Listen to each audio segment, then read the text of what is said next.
అంటే ఏ సంక్షేమం 4 రోజులు లేట్ అయితేనే రచ్చరచ్చ చేశారు. అప్పుడు ఇవాళ మీరు ఆంధ్రజ్యోతి పేపర్ చూసే ఉంటారు, అది చూస్తే పూర్వోదయతో ఉషోదయం 3 ప్రాంతాల అభివృద్ధి కార్యాచరణ ముఖ్యమంత్రి దానికి సంబంధించి ప్రతిపాదనలు పంపమన్నారు. ఇదంతా రాసుకొచ్చారు తప్ప, అంటే కేంద్రం విధులు వినియోగించుకోవాలని రాశారు తప్ప ఎక్కడా కూడా కేంద్రం ఇస్తుంది ఇది అనే ఒక ప్రస్తావన అయితే హైలైట్ చేయలేకపోయారు. మామూలుగా ఏం జరుగుతుందో, అధికారులకు ఏం ఆదేశించారు, వార్త మొత్తం చదివితే అలాగే ఉంది. అంటే ఇది తమ ఖాతాలో వేసుకునే ప్రయత్నమేనా? ఇక్కడ వాళ్ళ తప్పు కాదు కదా, అది వీళ్ళ తప్పు. వీళ్ళు ఆల్రెడీ అమ్ముడుపోయిన వాళ్ళు, లేదా వీళ్ళే కార్యకర్తలు.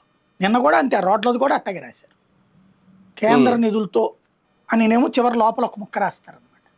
పాప బీజేపీ వాళ్ళకేమో వాయిస్ తక్కువ, మీడియా లేదు. ఇంకోటి వీళ్ళకి బాకాలు ఉదేవాళ్ళు తయారయ్యారు ఆ పార్టీలో. దాంతో వాళ్ళ కాళ్ళకి ఇదిగో కనీసం నువ్వు వచ్చి ఓ ప్రెస్ మీట్ పెట్టుకుని అయ్యా ఇదిగో నువ్వు వీళ్ళకి ఎట్టాగూ కేంద్రం నుంచి వివరాలు తెప్పించుకోవట్లా, కానీ కనీసం ఆ పేపర్లో సరిగ్గా చదివి దాన్ని బేస్ చేసుకుని ఇదిగో ఈ పథకానికి సంబంధించి వాళ్ళ పత్రికలో కూడా వచ్చింది, మేము ఇస్తున్నాం ఇది అని చెప్పుకోవాలి కదా.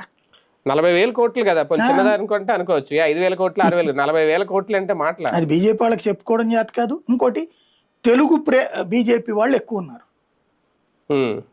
మనకి ఒక్కోసారి కామెంట్లో పెడుతుంటారు కొంతమంది, మీరు జాతీయ రాజకీయ వ్యవహారాలు అవన్నీ బాగా చెప్తారు కానీ ఆంధ్రాలో తేడా చెప్తారు. ఇయ్య ఇట్ట మాట్లాడితే మండుతుంది, నిజాలు చెప్తే. నిజాలు మాట్లాడకూడదు ఇక్కడ, అబద్ధాలతో ఆ భ్రమల్లో బ్రతుకుతా ఉండాలన్నమాట, అంతే. అది వీళ్ళు రాసినట్టే చెప్తే మంచిది.